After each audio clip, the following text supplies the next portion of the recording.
dɔnnibaaw bɛ olu ti kuma ayi ni fɛn tɛ bariko kɔnɔ a bɛ mankan bɔ nka n'a fara a bɛ tɛmɛ i ti bɔ a kala i janto nin na tɛmɛni waladen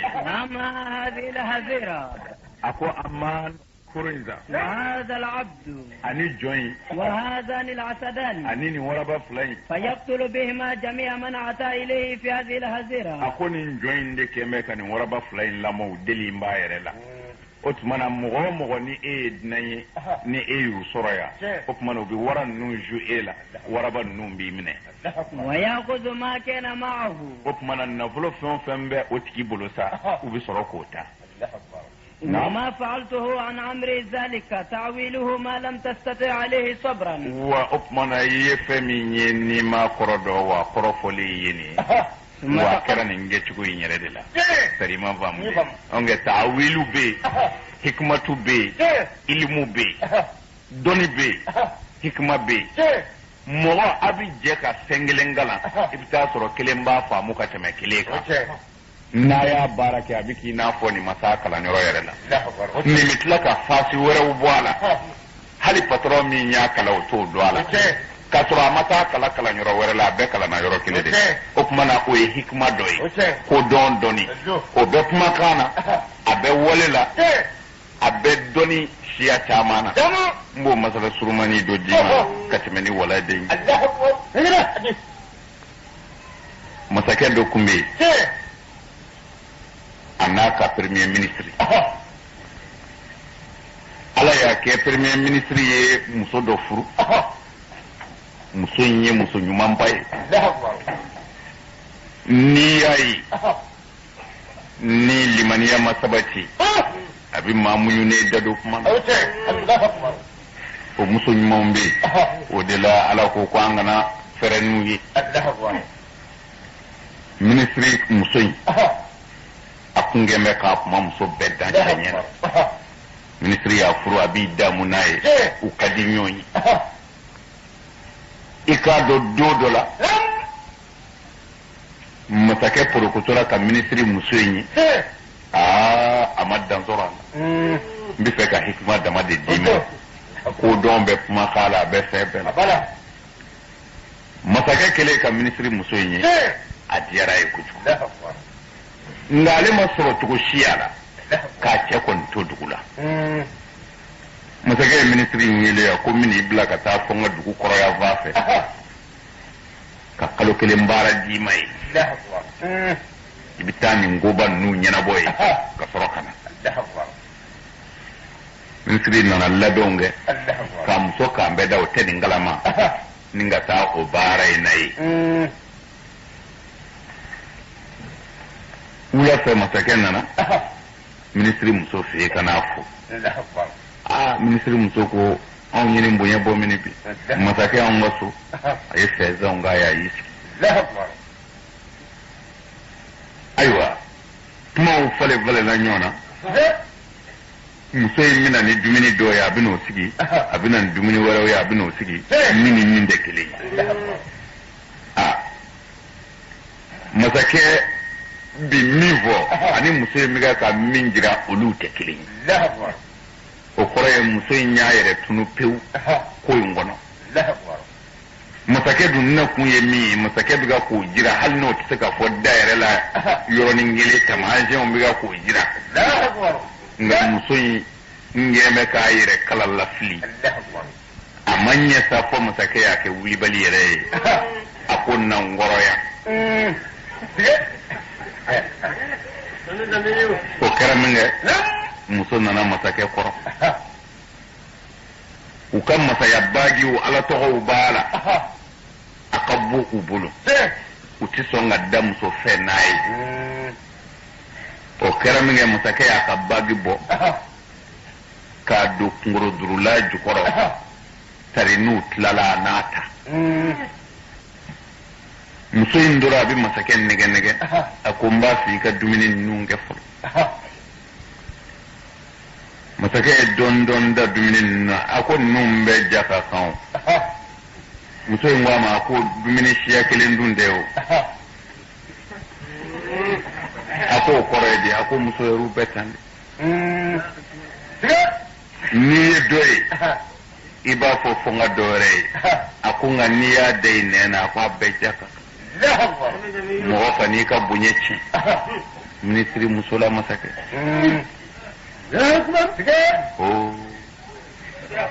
musobaw ma ban hali bi nin dɔw bɛ sɔrɔ diɲɛ kɔnɔ bilahi hali bi ala ka jɔnmusow bɛ yen ala olu t'u cɛ janfo kɔfɛ masakɛ kuturu de ye muso a ka minisiri muso ɲini jɛnɛya la muso y'a nɛgɛ nɛgɛ bilahi ka fɛn fɔ a ye fo ka jɛnɛya bɔ masakɛ yɛrɛ kɔnɔ jɛnɛya ma bɔ bilen masakɛ n'o hakili wasiwasiw ni hakili wuliw taara a ɲinɛna baagi kɔ kunkolo durula kɔrɔ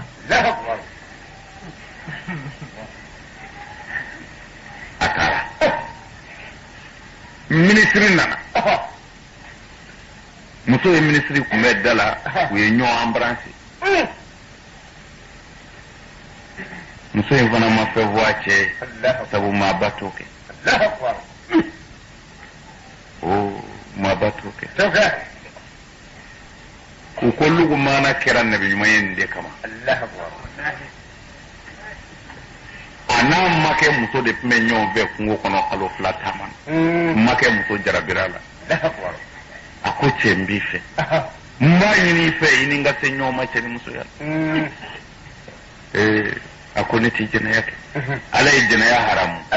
ne tɛ fɛ ka makɛ janfa kɔfɛ muso ɲɛna sa n'u sera a bɛna taa fɔ makɛ ye u sera a ma lakali jɔnsi ye ala ko ɲɛ kɛ nabi ɲuman ye i janto sutura la kana maa lebu ni sebi mɔgɔ si ma maa lebu ni jurumu si ye yanni ala k'i fa fɔ k'i yɛrɛ lebu n'o ye o ye ala kira ka kuma ye a bɛ faamu de wa muso in ma sɔn k'a fɔ a cɛ ye ko masakɛ bɔra ne fɛ n bɛna hikima yɔrɔnin de f'i ye minisiri nana su fɛ a n'a muso nana u bɛ yen dɛbɛ kan u bɛ ne dilan kan minisiri ye kunkolo durula sama ko a b'o dɔn a bolo kɔrɔ o ye masakɛ ka baagi ye minisiri ye kunkolo durula segi baagi k'a nɔna ye a ma ta dɛ a ye kunkolo durula segin a kan a wulila k'i sigi muso ko a kɛra de a ko foyi a ma sɔn muso la bilen nga a ma fɛn fɔ a ye muso y'a nɛgɛ cogo o cogo ni min don a k'a fɔ a ma foyi fɔ a ye u tora ten fo ka se waati jan ma muso ka cɛɲɛw o commencera ka tiɲɛ hami y'a pasa k'a lafu n'i y'a ye k'a kɛ dɔnbala fili muso in fana ye bataki sɛbɛn k'a ci a fa ma a ko n fa minisiri nana ɲini i fɛ ko a ye i ka jardin na jiriju dɔ ye ko jiriju jɔcogo y'a ja ko i k'a d'a ma ko a y'a kanu n'a yɛrɛ ka jardin a ko i k'a dɔn i kɛlen k'i ka jiriju in d'a ma n'a nana turu a ka jiriforo la jiri in ɲɛna kosɛbɛ nka bi minisiri ɲinɛna ji kɔ ji tɛ kɛ jiri in ka bilen a kɔrɔla tɛ fura a ko i k'a dɔn jiri in jara a furaw bɛ ka kan bɔsɔn-bɔsɔn o tuma na a ɲini minisiri fɛ a k'i ka jiri segin i ma i ka taa turu i ka nɔgɔforo la nɔ na yan'a ka sa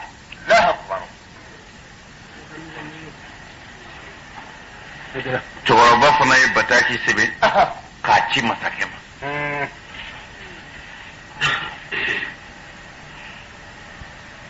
a ko i ka minisiri nana n ka jiriju ɲini n ka jardin kɔnɔ ko a falen cogo y'a ja n ye jiriju in d'a ma a taara turu a ka nɔgɔforo la a kun jan b'a la jiri in kun ɲɛna kosɛbɛ a ko nka bi jiri in bɔsɔn-bɔsɔra a furaw bɛ ka ben ko ji tɛ k'a kan a kɔrɔla tɛ fura o tuma na n b'a ɲini i fɛ i k'a ɲini i ka minisiri fɛ yanni jiri in ka ja ko a ka sa a k'a segin ma n b'a turu a nɔkɔrɔ la taara a na falen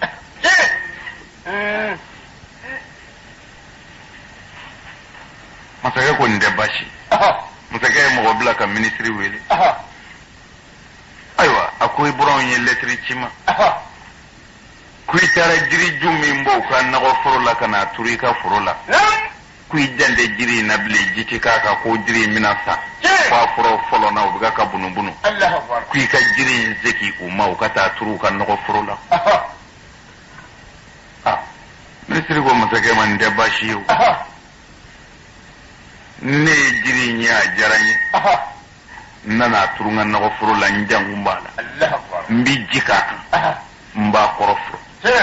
a ka di n ye fana nka masakɛ i k'a dɔn a ma tɛmɛ tile caman kan fɔlɔ n ko n bɛna ji kɛ jiri in kan n ye waraba sennɔ ye jiri kɔrɔ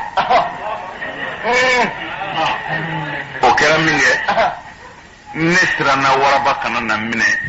n'a sɔrɔla jiri ka di waraba yɛrɛ ye o la ne ye jiri kɔrɔ labila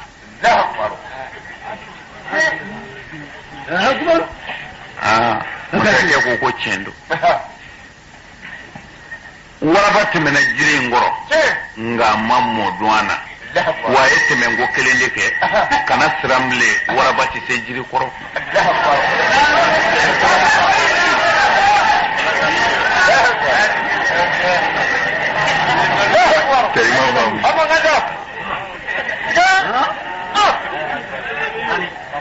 kuma bɛɛ fɔra k'a ban o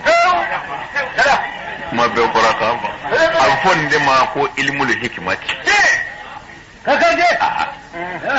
ala ka hakili ɲuman da tɛmɛ ni waladen ye abi bamusa ni waati sera a b'an yigi ayiwa ثم تقدم إمام علي إلى ورقة أقول يا رب بس أنا أبلا يرمنا علي ينشي ورقة ما رأس النفاتين وضربه بذي الغفاري والله أيابو غني ذي الغفاري على رأسه أقول لا ففلقه نصفين نيغا سلافلاي ووصل إلى الأرض نيغا بدغما وعجل الله بروحه إلى النار وبئس القرار على تليراني نافقيني كاكيرو جانمي كونو سبتي يروجو دادو ولا كانغي شام نعم فلما نظر العبد إلى ذلك ثم منني جوين نغتوفله خار واندعش وذهب عقله حكلي تشنا ونادى أي ولدا يا ابن أبي طالب أكو أبو طالب دي أمدد يدك يبلو بامبا ده فإني أشهد أن لا إله إلا الله نكون نيجيريا أو موريتي فيو أن ابن عمك محمد رسول الله وعلى كلي واندرا لي بناك دي محمد على كتشدي نبي دعاء كديننا وإني كنت في اللذذ الضلالة نكون بفلي بدنيا ودي كونو ولعانا فلا زلت لك بعد هذا اليوم مواليا والله انقلنا نبي قفصا كاتبلا ينزف ماتش ولأعدائك معاديا نبي جوجو كله فعند ذلك تبسم الإمام رضي الله عنه علي النسوجرا وقال أكو امدو حيث شئت يرى من قدي كتاي مصاحبا للإسلام إيكا كإسلام يدوني فقال يا أمير المؤمنين أكو علي يمسا مالي لا أكون معك مبفك فرعي ردك وبين يديك كتكو إيلا كوني فقال إمام علي يقواما هذا جبل بعيد أكوني بتايرو من يرو إنجا ومرتقى صعب شديد أكلو يلنغا كو جينغا كو نفك تاملكو هدامي دون نفع مسكي يادلين محمد ينجي كتاني نعم لا يصل إليه إلا كل ضامر سلول والله ما شتي يزرو فما فنتي من يليد إني أريد عدو الله الملك الهدام مغوب ملك الهدامنا وصنمه المنيع أنا كبولي من بيولي كو عرب منيو وحسنه الرفيع مغوبا كرنغلا من انغرتاليد ليذيقه السم النقي ترنا مي سيبو على كوني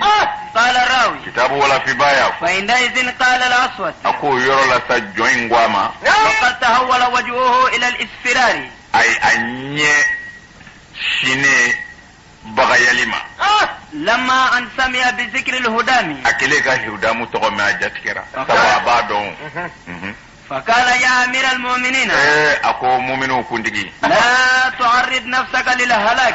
كان يردي هلاكي ما ترى فطريق ما ذكرته غير سالك والله يسرمي فوجت سكو من فيه فكيف تصل إليه تودي إبسكا سملك الهدى مما وبينك وبينه 7 أودية كولو بلامبيناتي وفيها 7 حصون أكولو بلا كلمو كلي كرنغا كلمبي وكلها مملوءة بالرجال والأبطال وكرنغا كلمو كلي أفامبي كلي ديوني كمالي دمانا لا يطير عليهم طائر إلا منعوه والله هل كنت سكا بان سافي نوماجين لا من الجواز حتى يستخيروه تمنبات سكا تمفوكي نينغي كاكانا وصولك إلى صلمه أبعد من ذلك nga iseli uka ala yɛrɛ kɔni ma n'o y'u ka boli ba in ye o ka gɛlɛ ka tɛmɛ nin bɛɛ kan. wa'lam anna lahu jannatan wa naran. I k'a dɔn alijinɛ ni jahanama fana b'a bolo han. yadkhulu fi jannati man ata'ahu. a bɛ maa don a ka alijinɛ na ni maa min y'a ja. wa yadkhulu fi narihi man asahu. a bɛ maa don a ka jahanama na ni maa min y'a sɔsɔ. wa ana akhsha alayka mimma a'lamuhu min al-ahwali. ne bɛ siran i ka sabu ne bɛ cɛ dɔ balawutigi dɔ masibaw caman b'a bolo. qala lahu al-imam. aliyu ko a ma. imdi anta ila hali sabilika. e ka ci fɛ bani. fa inna ma'i rabbi yu'inuni wa yansuruni. wallahi ne ni n ka ala bɛ ɲɔgɔn fɛ. n ka ala bɛ n dɛmɛ. a bɛ n kɔrɔta. wa huwa ma'i aynama tawajjahtu. wa ala bɛ n fɛ ne mana ɲɛsin yɔrɔ o yɔrɔ. fa huwa hasbi wa ni'mal wakil. o de ye ne aliyu wasa ye wa ne tɛmɛnen bɛ wa ala de la. thumma qala lahu ali masmuka. aliyu sɔrɔla k'a ɲininka ko cɛ e yɛrɛ tɔgɔ ye di dɛ. qala ismi muwasib. a ko ne tɔgɔ de ye muwasibu. fa qala imam uktum amri. a ko n b'a ɲini i fɛ i ka n ka ko dogo. wala tabuhu bisirri. kana n ka gundo fɔ maa si ye. imdi ila rasulillahi sallallahu alaihi wa sallam. i bɛ taa madina alakira yɔrɔ la kisi nɛɛma b'a ma. jaddid islamaka ala yadayhi. i bɛ t'i ka silamɛya kurakuraya ahmad al-bashiru bolo. n ka tajidudu o bɛ kɛ dɛrɛ. sidina umaru ye jamakuluba dɔ tuubi. a ko jamakulu in ma a ye baya kɛ ne bolo. ko hali a kun ka taa a yɛrɛ daamu ni baya kurakurayali ye ala ka kira yɛrɛ bolo madina.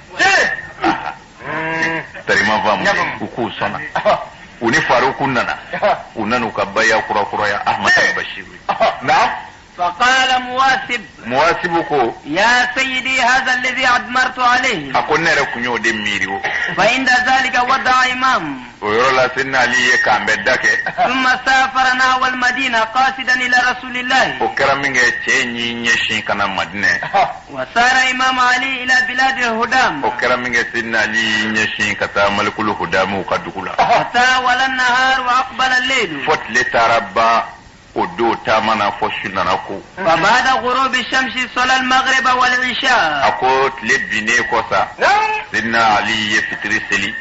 ani safo. ثم سافر طول ليلته. a y'o su bɛɛ taama kun. حتى لاح الفجر. fo fajiri kɛnɛ taara ci. فصلى الصبح. a ye sɔgɔmada seli. وسار. a taara. وطاب له المسير. taama ɲɛna a bolo. وطوى الله له البعيد. ala ye jamanja kura ye. وسهل عليه كل صعب شديد. ni ka ko gɛlɛnman bɛ fiɲɛya kan. قال الراوي kitabu wala fi baya. حدثنا أمير المؤمنين علي. a ko ali ye nin baro b'olu ɲɛna. قال a ko. كنت أرى الجبال الشاهقة. a ko walahi ale tun bɛ kulubaw ye u b'a ɲɛfɛ. بينما أنا أتفكر في الوصول a إليها. ko tuma min na ale bɛ kɛ k'i miiri ne bɛ yɛlɛ nin gulu in ka cogo di n bɛ se nin ma cogo di. وما أدري إلا وقد وصلت a إليها. bɛ bala fɛn min na o b'a sɔrɔ a bɛ kulu kan. وعلوت عليها بحول الله o تعالى b'a sɔrɔ a yɛlɛnna ni ala ka dɛmɛ ye. وقوته. a ni ala ka bonya. ولا أشعر بنصب ولا تعب. a ti sɛgɛn ye a ti tɔɔrɔ ye. كل ذلك يهول الله سبحانه وتعالى. a ko ala tun bɛ fiɲɛyɛli k'ale ye. قال راوي kitabu tigi y'a fɔ. وسار إمام رضي الله عنه a ko aliyu ma wuli o bɛ taa. يتوي المنازل a bɛ tɛmɛ so dɔ la a bɛ se so dɔ ma. ولا يعرج على المناهل إلا أن وصل أرض مدين. a ti jigin yɔrɔ si fo a taara se madiyana dugukolo kan. قال يمكن بالنهار. a tora sa tuma min na n'a nana se. بالنهار ويمشي بالليل. tuma min na n'a nana se madiyana. a kun b'i dogo tile fɛ. ni su kora a bɛ taama. sabu o y'a sɔrɔ a bɛna don mɔgɔw cɛ la. na. إلى أن بلغ أطراف البلاد. fo a nana se dugu yɛrɛ daminɛ na. وأشرف على العمران. fo a nana se jɔfɛnw jɔyɔrɔ la. وقد وصل إلى وادي الذل أننا سي وكاكو فولو فولولا نابي فو ما كرانغا فولو وبو ويلي كو وادي زلي سيدنا لي نانسي نعم وهو وادي باربنا دمنا سدولا نعم وهو واد معشب أخضر أكو ويخودني من نعمة ليدو أبغايا ليدو نعمه عزيمة النعمة كبو كسبة كثير النبات والأشجار والمياه أفلفون غچا أجيو كچا أيرو كچا وحسن تغريد الأطيار أتمنى أكونو كلكا كدي وإذا فيه رعاة أخوايا سرو بغن وينا وبي ومعهم أغنام وبغن جامن بابو بلوي ثم نظر إلى صدر الوادي أين يفلكتا كوفولو كنو فإذا هو بحسن حسين أي تويكا كرنغي ميزبه كرو جومبه وهو يسمى حسن الوجيه وبو ويلي كو حسن الوجيه وجيه كرنغ فولو نعم يلوه كأنه لؤلؤة بيضاء نيا كوكوي بافلولو جي له نور ساطع نور بالا من بكبي كبي لما نظر إليه الإمام أكوت ممنني علي يالا جي حمد الله وشكره يالا تنوك على بركة وأثنى عليه نينغا فوليسكي علما على تيسير العسير على نينجل يمين نغيا لما الذي قرب إليه البعيد وسهل عليه كل صعب شديد على من زونا كجمانجا سرنيا لي نينغا جلمو نغيا لي ثم انحدر إلى ذلك الوادي سكي سيدنا لي تفا دونا كفولو ينغنو وإذا عارضه نار يرب أيا سرو كفولو دوبي جيبي بلو كنو ويا كمبي والخيل والأنعام والإبل والمواشي والرعاة في البر آخر أنيبه gwani kela ulano e baga ngwena yolu be bayave ale be bayave na مجتمعون ubejere le du nyonga ومعهم واحد mo kilembu boloye بيده آلة يصفر بها وهم يسفقون ويلعبون dongri dala bo bolo abo tegere fonno kera mo numbi doke ubu nyana jesidna liya to kokofe anyebe kasiri uka baga ngwena ula nu yeuru watu nu ye olu dobu chela obi tegere fo ka dongrida to biga ku don na فنزل إمام علي إلى جانب النهر علي جingina ningano ko folo dalanga jibu ni nyonji وقد نظره القوم jama biga ka aliyu laje فلم يخاطبهم ama mufe ثم إنه هل منطقته anana ka chamanje siri jurufoni وتوضأ anana silijita وصلى asilla فلما رآه القوم يصلي mamna ni mogo ya siltoesa بهتوا ukaba kuyara ولم يعلموا ما هو صانع ukoni miga ka mungeta وقد دهشوا من ركوعه وسجوده uhakli be willa sidna ali mani biriya bi wiya ba tetru olu madeli ko yefa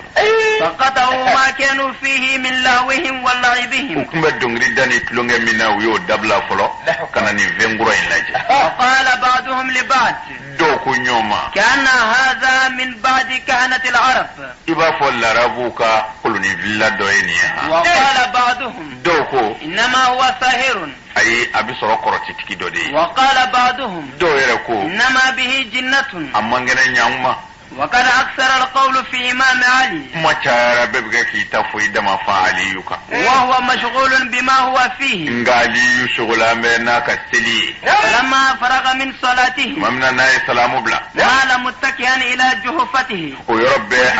ashinaka kotrema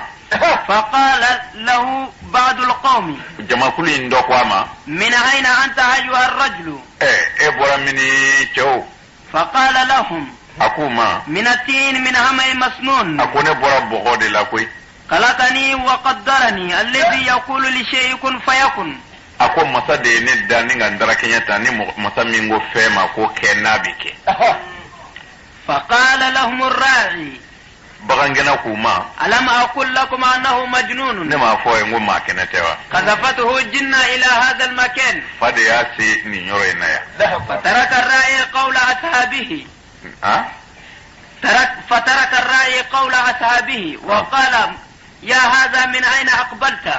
okmana ya ɲininka ko e bɔra mini قال له إمام علي من عند مولاي الذي كفاني بنعمته a ko ne bɔra ma yɔrɔ de min ye ne wasa n'a ka nɛɛma ye ونعمني بفضله وكرمه ni ka nɛɛma kɛ ne ye n'a ka fusamaandiya ye فقال له الراعي bagangɛna ko a ma أفقير مولاك أم غني e ma ye fandan ye wa tari setigi dɔ de ye فقال له إمام علي ali ko a ma هو مولى الموالي ɲɛma bɛɛ ka ɲɛma de ye ne ka ɲɛma in ye koyi مالك المشرق والمغرب wallahi kɔrɔ ni tile bɛ ma de ye ale ala والبر والبحر o tuma na ba ma ani gɛlɛn ma de ye ale ala ye عليه توكلت وبه استعنت wa ne ye zɛmɛ o ala de la n bɛ dɛmɛ ɲini ni o ala de tɔgɔ ye فقال له الراعي صدقت o tuma na bagangɛna ko a ma ko i ye tiɲɛ fɔ وبالحق نطقت wallahi ka nin kuma in dilen bɛ أقدم علينا أيها الرجل na yɔrɔ la cɛw فالطريق أمامك sira b'i ɲɛfɛ هذه الصفة صفة إلهنا المنيع wallahi i ye mankutu min fɔ nin y'anw ka arabu mani o mankutu ye وهو في إحسانه بديء wallahi anw ka arabu mani o a ka ɲumanya a yɛrɛ y'o sindiba ye tɔw de b'ale ladege ثم إنهم سروا بقوله سرورا عزيزا o nisɔndiyara ni aliyu ka nin kuma in ye kosɛbɛ فرحوا به فرحا شديدا u fari fɔnna ni nin kuma in ye sabu u y'a dɔn nin ti fɔ ala wɛrɛ ma n'olu ka ala tɛ وقالوا بلغت مناك a ko e ka ɲini fɛn sɔrɔla o وأدركت هواك wallahi i ka kanu y'o sɔrɔ فإن أحببت أن تأتي إلينا فدونك والجسر عن يمينك n'i bɛ fɛ ka na an yɔrɔ la ta i kiniyanfan fɛ pɔ dilanlen don an fɛ yen واجعل راحلتك عندنا لنسر بك i k'i ka minɛnw fara an ka minɛnw ka tara an na nisɔndiya n'i ye فقال لهم إمام علي aliyu k'u ma من يهده الله فلا مضل له ni ala ye mɔgɔ min kanda maa tɛ se k'o fili ومن يضلل فلا هادي له ni ala ye mɔgɔ yɛrɛ min fili maa tɛ se k'o kanda فإني أرجو أن أكون على الطريق مع النبي الصالح ne b'a kanu de ne ka ye nabi ɲuman in ka sira kan قال الراوي kitabutigi y'a fɔ فأعرض الرعيان عنه o kɛra min kɛ bagangɛnna ninnu y'u kɔ don لأنهم لم يفهموا كلامه ka bɔ aliyu ma sabu u ma ka kuma laban in jidɔn bilen وقالوا له إن في كلامك تلخيطا o ko i ka kuma ninnu faratiw b'a la وفي لسانك تفريطا i ka kuma ninnu dilen dɛ وإن كلامنا لك ضائع anw ka nin kuma ɲumanba min n'an y'o f'i ye o kɛra fu ye ثم أعرضوا عنه ورجعوا إلى لعبهم o ولهبهم kɛra min kɛ u tɛmɛna ka t'u ka tulo la u y'u kɔ don ka bɔ aliyu ma pewu وأقام إمام رضي الله عنه إلى مكانه a ko aliyu taara sigiyɔrɔ la إلى أن وجب العصر فصلاه al-asru هكذا fɔ lazara waati nana se o kɛra min kɛ aliyu wulila ka lazara seli وإذا بالرعيان تصارخوا وتصايحوا a b'o la bagangɛnnaw ye kule daminɛ u bɛ kule u bɛ pɛrɛn فقال لهم إمام علي aliyu k'u ma معاشر القوم ya aw jamakulu ما بال صراخكم nin ye mun gulɔkanw ye mun kɛra فقالوا u ko aliyu ma ألا تنظر إلى قطيع الظباء e ɲɛ tɛ sinɛkulu la wa منهدرا من الجبل u jigin dɔ filɛ ka bɔ kulu la nin ye فلما نظر إمام إلى ذلك tuma min na ni sedina aliyu y'o filɛ وثب قائما على قدميه a tarabasɔrɔ ka wuli ka jɔ a sen fila kan ثم نزع أتماره وسلاحه a y'a ka finiw bɔ a n'a ka kɛlɛminɛw وقال لهم دونكم حفظ الثواب a ko a y'a janto n ka finiw na والسلاح ani n ka kɛlɛminɛw فقالوا وأين تريد a ko e bɛna mun kɛ فقال لهم أريد هذه الزباء a ko n bɛ fɛ ka boli tari n na dɔ sɔrɔ sinɛni ninnu na فلم يبقى أحد منهم إلا وقد ضحك من قوله mɔgɔ si ma t'u la f'u bɛɛ yɛlɛla aliyu ka kuma na mɔgɔ فازوا ka عليه u bɛ kɛ ka mɔkɛ a la ni mɔgɔ bɛ se ka bagan gɛn k'a minɛ ثم قال بعضهم لبعض u dɔw ko ɲɔgɔn ma لم أقل لكم إن الرجل هائم على وجهه مخبوط في عقله ne y'a fɔ aw ye n ko cɛ in a b'a kunfɛ taa de la tan hakili cɛnnen don a t'a yɛrɛ kalama ثم تركهم إمام senna aliyu y'u to yen ومدى وهم ينظرون إليه u ɲɛ b'a taatɔ la ويظنون أنه لا يبرأ من مكانه لعزم خلقته وكبر u بطنه ɲɛ n'a tɛ se ka bɔ a nɔ na kɔnɔbara in bonya fɛ a n'a yɛrɛ giriya fɛ ثم سار إمام aliyu tɛmɛna حتى توارى عن أعين الرعاة fo a taara tunu mɔgɔ ninnu na وقد قطع الشعاب a ye kuluw jigin وهو يشب من ربوة إلى a ربوة b'i pan ngabo tindi doka abiti chuntindi doka ومن شجرة إلى شجرة abi bo jiri dola abi se jiri doma حتى أدركها وهي في شدة جريها fa tara se uma abaka buli kevena فقبض على 2 منها aye snefla puru واحدة بيمينه kelembe kinina وأخرى بيساره kelembe numana وأقبل كأنه الريح asrola ki nyeshi ba fo fien والضباء في يديه opmana sneni numba bulu فلما رأى الرعاة الضباء في يديه tumamna ni barangena nunye sino ya bulu ذهلوا ha ذهلوا tuati willa وكبر إمام في عينيهم sinna li allah akbar funyana ولم يزل سائرا حتى أتى إلى سلبه fa nana u yorola واستخرج سكينا ayaka murubo وذبحهما ayu fla kandige وسلخهما ayu fla busu وأجاد غزلهما ayu kokaje ثم حفر حفرة tegana na dingese والتفت يمينا وشمالا يطلب حطبا ningi kofle ka nyefle abi dogo nyini abinu jini ni dogo mi jala ngoro do minga bu وقد يبست أغصانها ajiri bolo jaledo فأقبل إليها aliwi nyeshu jirima وشبك عليها ningo poro وجذبها ninga tufa فقلعها aya boka من bodula أسرها na afangai وجعل يجرها atura abakurundo إلى أن أتى إلى الحفرة fana na se dingema وجعل يكسر منها atura abakarkari حتى جعلها هشيما faya ke dogo karkari lewni وفرش أرض الحفرة حسا asorola ka dingese ko ka feze ko lasa ni ko tasmenye tarima kuma invamde wati zunya ledo sidna ali tumamna nana nini neni blaye annanu titi lado o nolu duna ka banza femi mana bo ko fe masake kasri ka bara tola abno lame ya tlo garsige ala ka here ka na ala ka na udme ala ka jatoro mabo salli ala rasul sallallahu alaihi wa sallam ya rabbi ala ka wuri here ya rabbi ala ka mbeso ala ka saboda ala ka nabani يا ربي الإسلامية على كادمة الإسلامية دمة بولا مو دمة ربي على ما ينرى دمة بولا جوجو يا ربي على كدوانوچه يا ربي على كونغسو ما من بوينامبو يا ربي على كونغسو ما من بوينامبو على كدوانوچه على كوك على يبونيا على كوك إسلامية بوينامبو صلي على رسول أيوة ني على سما أكيد أمبي le 24 11e mois 96 أمبي au-delà bi wala dan yan kun famana nyoma doni ka sababu ke wati yare tuwaye aywa ani fargan alhamdulillah mbala tanubi wala ambi fe anya blarom nani ala sona amina adamne o yoro kileni aywa atlo gasige mana ke mi wala insha Allah abnu me ya ala sona بسم الله الرحمن الرحيم أن سندي الله تعالى تكبر كما سبي عالمي ثم الصلاة والسلام على أشرف المرسلين محمد بن عبد الله صلى الله عليه وسلم نمبري أن بيصلي على كراكا نوي محمد صلى الله تعالى عليه وسلم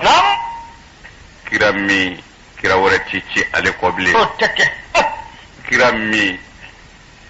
على دين بيد فرقا دام n'an ye kiraw ci kun lajɛ an b'a sɔrɔ kira bɛ ci de ni yɔrɔ tiɲɛna ni dilancogo t'a la bon alakira ka kiraya kɔfɛ yanni dugukolo melekeli cɛ silamɛw mago tɛ kira si la bilen pour que ka silamɛya dilan kun sabu kuranɛ bɛ silamɛw bolo mɔgɔ bɛ se k'a fɔ ne bana ala la mɔgɔ bɛ se k'a fɔ ne tɛ ala fɛ mɔgɔ bɛ se k'a fɔ ne tɛ ala ta kɛ nka k'a fɔ mamadu nana ni diinɛ min ye k'o tununa ko fɔ kira kura wɛrɛ de bɛna ka n'o ɲɛfɔ mamadu mandenw ye o banna ni kuranɛ ye pewu an balima dɔw fana ko kira sallallahu alaihi wasallam ko a fatura ka sɔrɔ diinɛ minnu ma dafa fɛn minnu ma dafa ko kira wɛrɛ bɛna ko ka n'olu dafa nin kuma in b'an gamana guwan ala y'a fɔ kuranɛ kɔnɔ a ko el yawma akmaltu lakum dinakum ala ko ne ye aw ka diinɛ dafa bi silamɛw ka d'a ma o kɛra ka kira balolen to o tuma na ala ko n y'a dafa k'a di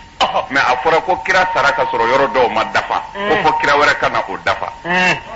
o ye masiba kuma ye tumana an ga Muhammadu kofe kira wore se kana mando wore ma ya umudu mando nte okay o bana pew okay nangwa mbi do dalu ko no ambi shia nga pumate wo yoroka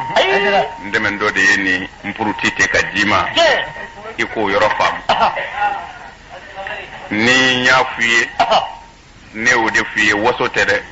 ala e beso ika sonda de la kenaka ne ba do don baw biya meleke u be minun kerala ka yala ngambi kele ngonu vo ikala nawo imakala ibe fitini ni min do ni danayi hali ni melekeu nana utite ki wuli ka bo ka bi e makala ngi yado ala ye kilinyi o kana dore fo mo hoyde a fo mo hoye doro ko ala ye kilinyi o doni baba mi manana no sera ko soso we ka ba ko yede ala ye kilinyi ne akila alni meleke don baw nana utite ko ko ni nyelame o tumana yemin da madon dan o mati awnya kala qur'ane kono ala bi kuma bani israila kaufe ala ko isa ma ko yike kire yake ci bani israila kauma isa yere ko bani israila kauma akwa ka do ala ye neke kire kana auma ni me qur'an ayadi ne cira au bani israila kaudema o ngu ko isa bitlakana a cira bani israila kaminu ma bole ko kiraya ka kiraya bina tlaka bunye bani israila kauma bina ci jebe ma ko modu cira jebe ma tugona o yanga ba ko ya Allahu akbar sabo ala kira ko ala e ko dama doka le ko mo ke kirawi ko ale modu jorola yoro ala ya tlo magwen Allahu akbar o flana dugu ko yoro ala ya te ale modu mana mando zillaye u ka telibi mine ako ko temenengo Allah ta'ala ye bunya doka le modu e ka le kilenji da vembe mako make kirashila na le modu te ni ala kira ka kuma bo otmana na fura isa bina isa min jira bani israila kauma on dina bo kalama sabo abna dan bani israila kawde o menna ka kiraye ye zaku kira ko kira wore machi be ma le kilengo otmana ambo bla yoro nyini Allahu akbar ala yere ku kira bani israila kauma mesien flana na aya yere temina abina ci jebe mango aya te qur'ana kono o otmana abibe doni do ngambi kire mon boy na idra dine mbla romna ne wuli ba soro ida Allahu akbar annabula me akadi be minga di me bebe tafo mali laiki de na kadi iba fo ede alai na kadi iba fu ye melake ma seki soso o me minye cheye ni chebi mani dalwe aba chenyo ta tegema ko ni sigi otmana anga jaka puma be ka amfuma kame otmana ebina ni ka dalwe ne rebna ni ndai ku vumba lame ala ni woni da ay ko dondo dima ni galo ni chen iba donga bonyo wallahi kenaka o ngani yayi doni bi puma ka do baloleto ma to puma kame ku viru ka nga chendo amudo o otmana wuli bali yemi ne aidra nu te ka siki o tekyo tarima vamde ne de fon fo voyele me to tashi o tekyo tarima famde bo otmana ola ambi temeni wala denyi sidna ali ay leidu minta ala kiraye sallallahu alaihi wasallam kwa bita malikulu hudami nofe na islam na ka ba fasira ko folo kono anga wala da jorai mana nimi mboro tola ni ala sona ambadi untulo gasige mana ke mi ubino menin kalo bilibile na no ye arashabu ye a here ala madira a toro ala kangisha na qala rawi ako kitabu wala fi baya فلما فرغ الإمام غسل يديه ولبس ثيابه أكوت ممنا ني علي بن أبي طالب للا أي أتغف لكو نينغا كفني دواكان وقال ينتظر غروب الشمس أشوني كندو أسرولكي سيسا أبي تلبي نيكونو نتلبي نابا شنتك الله أكبر فقال له الرواة ويرى الله سبغان جنوكو علي يوما يا فتى يا إفنانغنيو نحن ضيوفك الليلة أكوشينا أو يكاد نو يده أبو علي سنجنغا منه كانوا دي جيني mana dim bagangenaw ko ama ko an ye ka dinaw ye shuna ko koroye anado du fe ni zuqina na'am فقال لهم الإمام المامي علي كوما إنما يضاف من يكون قاتلا بالديار ako mogode bi mogojingi min ye duguleye nga dinan dugule njingi na وأنا في دياركم غريب ako ne garibu de aw fe ya garibu de koroye mo min ta kaso garib amba fo minum bi yala ni baranu ye amba de wele garibu wal makalandin way atoko dale me kalande la ko sebe parce que kalande jama ta fasola na borula garibu de arabu kai koro min balo koro de mo min ta faso o de bi wele arabu fe al gharib nam tunga mangi فقالوا له ko aliyuma يا فتى ya yufunanganiyo سألناك بإلهك ambi deli ni ka alai tabo ya soro alau kacha beni ka ala de kundo nga alai na chaya be mo be kundambi ka alala tarima vamde ne dambe nga alala e dambi ka alala anga o ala danaya nungu ambali ka kojugu ke ka soro ali ala kelendi batu ne o defiye chen chama nu biga ka antogo chen ka be fo ko ango tilte islamé ne akilla halni wulu soro du faso duna ni kwa ma tilte islamé aba fuye chen fo tilte islamé ne o delu chama de awma ibbe ko be mami yi dotobo tilte ke islamé ci di jame sedna di fa mo sellawdo jeni sidna Usman faqa ngo sellawdo jeni ye Hasan ni Husaini faqa sellawdo ni ya nyere fe lajeya jeni ya kelaw sellawdo mo faqalaw sellawdo sow sellawdo tilbze ga islamiyya Usman islamiyya yi ki brika wuli minga di kake fasha lillah ali bamana ya nyuma ma so ma jango islamiyya Allahu akbar ida tarima famu wanere ma fo ala de ya fo mugo jena selite islamiyya ye niyo soso ibi kafiriya sabu ye ala soso ala de ko qur'ane kono ala kirama mugo minun fili no fe no bi seli ko fe e modu budon ne ala budon nu sara nu su seli haramu yima sabu kadaka innahum kafaru billahi wa rasulihi wa matu wa hum fasiqun o kafir yara ne alama o kafir yara e muhammadu ma wa usara kasru ye chen kelawe otmana usara ku to chenna kasru bi seli ala ko kafiru do anu chuseli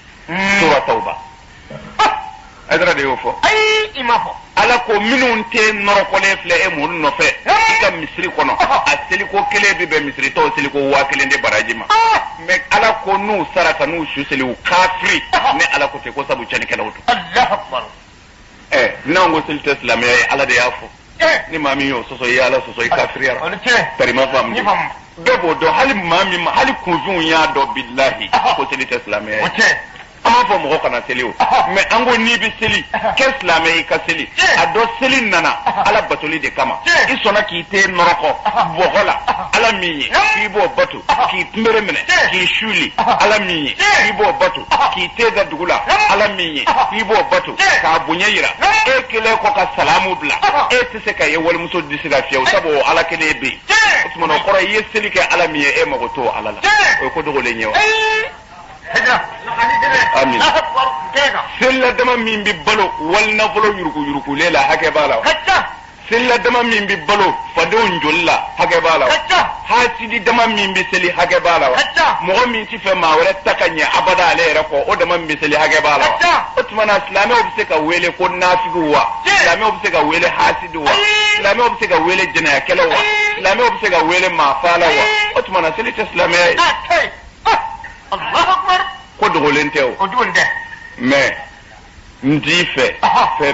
febe bi bayede o de la dogri de la côté mbi efe ika Israël sanui nete efe eka sanui Israël Allahu akbar karima famni nga ko be laba chende la ya rabbi alaka chende ni ngule kule kan numbe bitlaka daya doyi o biche Abu Hanifa ta yode fo aka mo hoye tuma mina ni wiye fama o shuka kaka Abu Hanifa ta minga kasola amena de figu tigi be kuntigi ba Abu Hanifa amena kasola ko Allahu akbar ay Qur'an tafsir do dila kasola o nyonga do Allahu akbar Abu Hanifa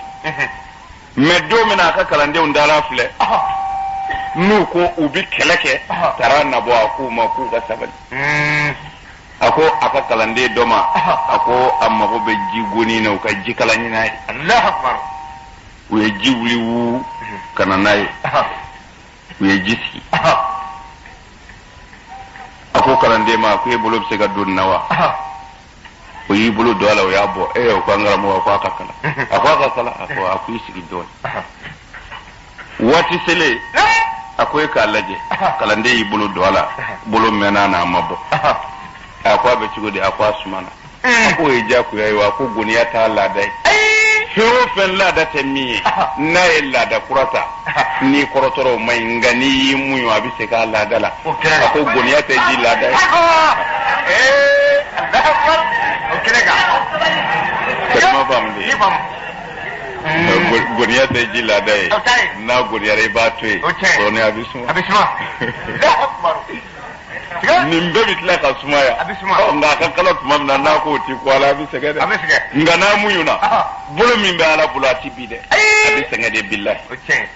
abi segede akbar mbofo ka tani ka segi nkan nyonga lame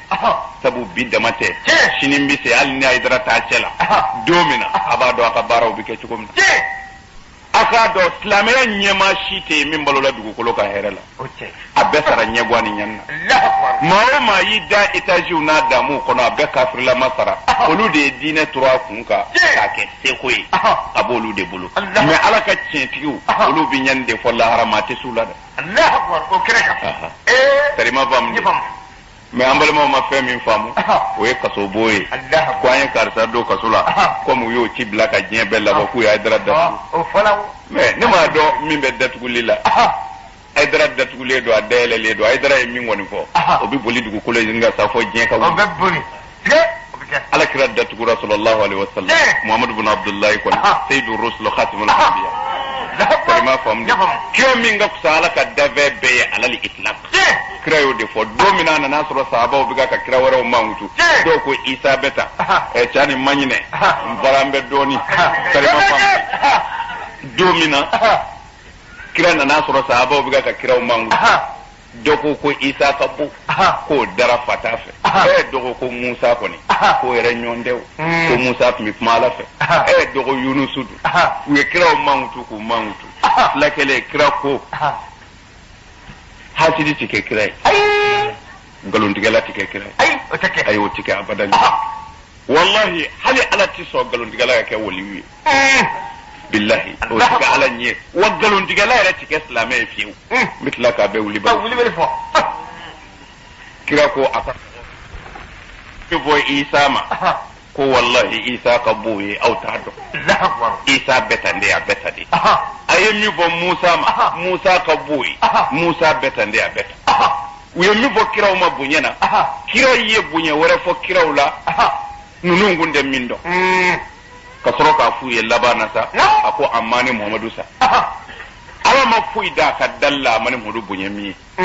selaka ne de kabo ala ka dave be aya fo ka daka ko ala li itlaq dave ma bo dave na ma bi famu de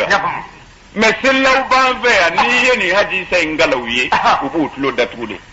sabo li bolo kira mangutu ka fo ka teme kira wore ka ti be o ma fi mo formation américain mbia nga kumati o ala kira bay sallallahu alaihi wasallam u ya bla shaabibu makka maga kulu kofe kasola anaso mo fereti kuma sanitike u fe ma tsega gerula Allahu akbar u ya sanzaba keti kira na somo fo koma kira ka mo do fa duminiti Allahu akbar kira be kasola o wa haidara de haidara jurmutoni kasola donye ko gelenye wa ko e se ko damaye nene bi se lambi mina sakati datugo ko e se ko de o tanjoro tadra abu hanifa ta kasoke shafi'i ya kasoke ahmad bin hanbali ya kasoke almami maliki bugara ka juru ka bolo sira ko ka yala na sugu fiyela ka kuleti doala imam maliki belebeleba masake yo kala ka yala na sugu fiyela mo bi hotala imam maliki asara ka sura bolo tse ka kuruble ya sura shi korobera ya bugo fo ka bolo bonyonga imam maliki sarade ka sura bolo tse ka bonyona ay tariku la jede ni asorola mɔgɔ min tɛ silamɛya la i kun fɛ ni mɔgɔ min tɛ seli i kun fɛ cogo di k'a fɔ ko an ye karisa dɔ kaso la o bɛ se ka kɛ e waso ko ye e t'a dɔn o ye o ka bonya de ye e t'a dɔn o ye o ka kɔrɔta de ye anw bɛ siran kaso min ye o ye lebu kaso de ye mais an bɛ si i la ala kama o kaso anw pɛrɛlen don k'o kɔnɔ o t'an jɔrɔ o t'an sira mais an bɛ fɛ n'a bɛ kɛ don min na a ka kɛ ka sɔrɔ a kɛra ala de nɔfɛ a ka sɔrɔ maa ka juru banna o kana ze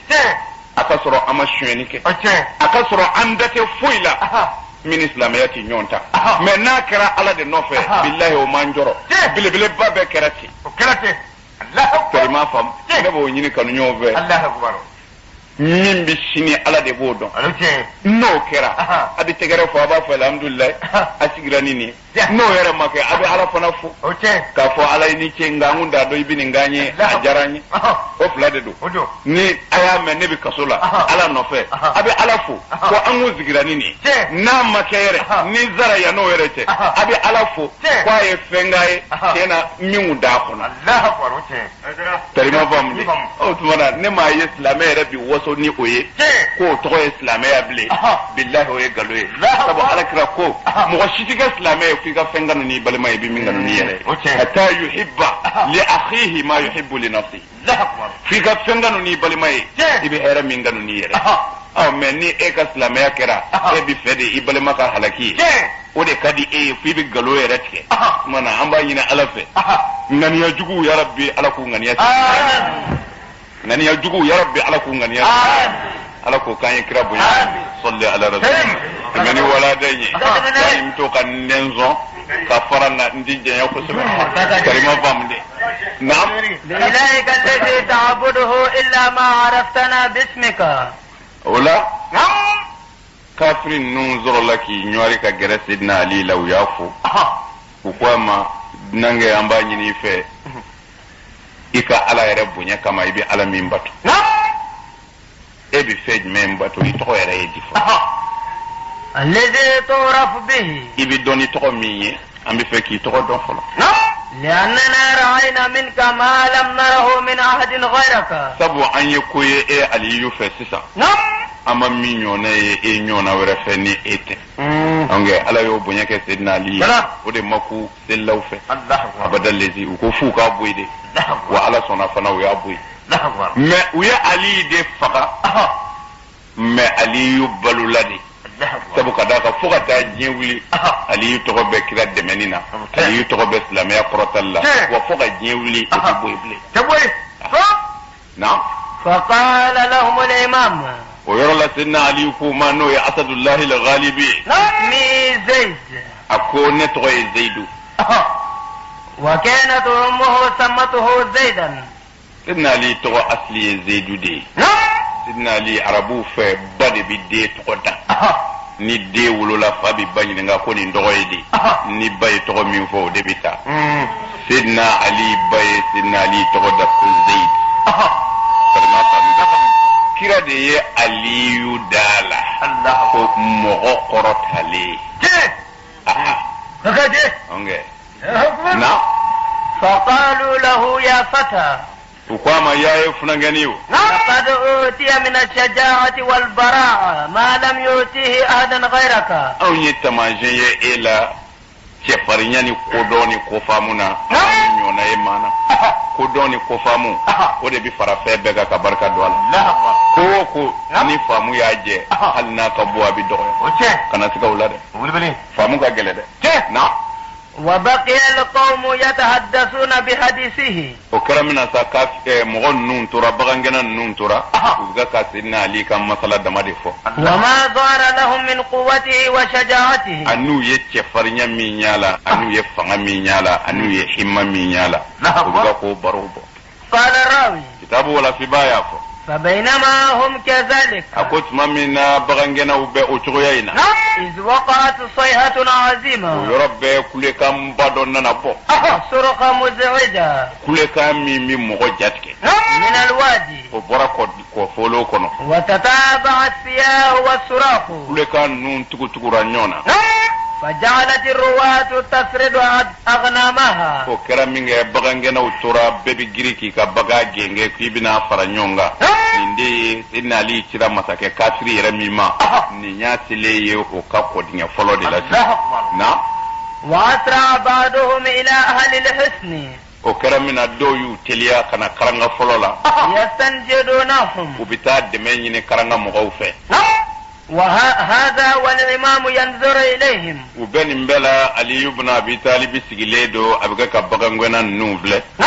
وإذا بخيول مسرعة سيدنا علي تللا كسوتي تلما دوي وعسنا اللامعة ani neke bolo minnu bi yele asinatu de ye neke biema do de be folo mo bolo nu ba kiru ka turu mo la mana sidna ali nyebe o bien yele tolo bolo na فظن الإمام أنهم قد عرفوه akera ali yukono ko abi soro mo nu nyaale donne ko ka fo an kun yu ko nu bo me kanale no fe فشد منطقته ko yorobe sidna ali ya chamanje jurusri وقبض جهفته ko yorobe ninga aka juhufatu mineno e kotere وتأهب للقتال ko yorobe ayilla be kelefesa وجلس ينتظر وصول القوم إليه asoro laki suzuru waraba suzuru tugula felefe kononina nam فأقبلت الخيل أفواجا ubola sotigi nun wani mina jamakulu وجالت في الوادي unana munu ko dinge kono وكانت 4000 فارس sotigi de ma banani kundu وضموا جميع ما في الوادي من المواشي sinna li nyeba la utika ka se ale yoro la ubiga ka munu ko folo kono baganwo bagambe kata sola katabla nyogomewla katabla mishula uya be faranyonga sotigi nun nana be faranyonga فسار 1000 بالغنيمة o yoro be sotigi bakile o yi ishini bakawye o kasra warabo و3000 يهمي لأصحابهم ba sabai olu tombe bakile ngofe ka laje ni mo minu bina وفرت جميع الرواة في خبايا الوادي bagangena fenwo fembe olu be ko ni mbolla ku dogo ko folo yorola وهم يبكون ويتصارخون buga ka kulo bikashi فقال لهم الإمام ali ibn abi talib ku ma yorola sa لما تبكون ko abi kashimuna وليس لكم المال nafulo te autai وإنما المال لغيركم nafulo ye amma ke udete autete abi kashola chugudi وأنتم مستعجرون aw ye sara lede do kanin barainge فقالوا له ko ali yuma يا فتى ya ye funanganiyo إنما نبكي على أنفسنا ko anti kashi bagawnga ko ambi kashanyere kunde kan لأن سيدنا الأعظم الهدام ikado anga masakeba no ye hudamu yi إذا أخذله مال ninna volo kelendara kada رجا بالقيمة علينا abo sara wajibiya aundeka ويقول أنتم سلمتم مالي لأعدائي aba fo ayengan na volo dinjuguma فلم يرد لنا بالقتل بل يهرقنا بناره hali aya faga o talebo aba fo de aita jininga janmena wala baga mana tunu ma bulu malku ko damu bi mina de bita bla ka janmena ningi jen nunu mbe utile ken ndu ko lenga akari na fu kunde shadadu bunu ada kumbiya bugutu nasra kumbiya daki ya nusu kumbiya numbe utile ken ndu ko lenga be bore o boli nye wajibi de o yala ka sunna ya kadalla o nga bocho nyuma anga sengen nye ko nyini ni de ya rabbi ala ko no na وقد فعل مثل ذلك بمن كان قبلنا من الرواة وبغنغنا منو ngumbe ka ko awnye ayeni nyona ke wolu yara la kai وقد رأيت ما دهمنا من كثرة الخيل ako ere so tigi uchaya so tigi banani ya don tise ka ngo ko dawlula ونحن أعرف الناس بهم وبملكهم. أمبو كما سكيدو. الله أكبر. قال الراوي تابو ولا في بايا. أما ملكهم الهدام. أما كما سكيه هدامو. وإلهه المنيع. أناك على بمنيو. ما وصلوا إليهم من هؤلاء الأقوام ولم يخلصوا الغنائم من أيديهم لأنهم قوم قد عرفوا بالبلية والطوارق وصاحبهم قد أيتم العرب وهو الجالب لأعدائه العتب تبلغ عزيته أرض فارس ونهو وأرض النعمان ولا يسمع ببلد إلا هجم عليها ولا هالة إلا أتى إليها ولا عسكرا إلا يلقاها ولا جيش إلا وافاه ولا تقصره يده إلا عن بلدة واحدة فإنه يهاب التقرب إليها ولا يسجر على الهجوم عليها. فقال الإمام رضي الله تعالى عنه bagangena nun turasa minu nana bagaw puruti ka boli ubiga ko lu mangutu kam masake ka fari cogo mina anu yara ka fari cogo mina u mana dugu wo dugu lakome ta be o dugu ka ko o ci ko mina unta be bi surunye o tumana u turasa ka u ka mangutu fo sidna nena anu ka dugu cogo mina ma jalati jala yaki ke ku kan na فقال الإمام رضي الله عنه يرى علي بن أبي طالب كوما ما هذه البلدة التي لا يقرب إليها ويدوج مني ما تسجى دوج من جله فقال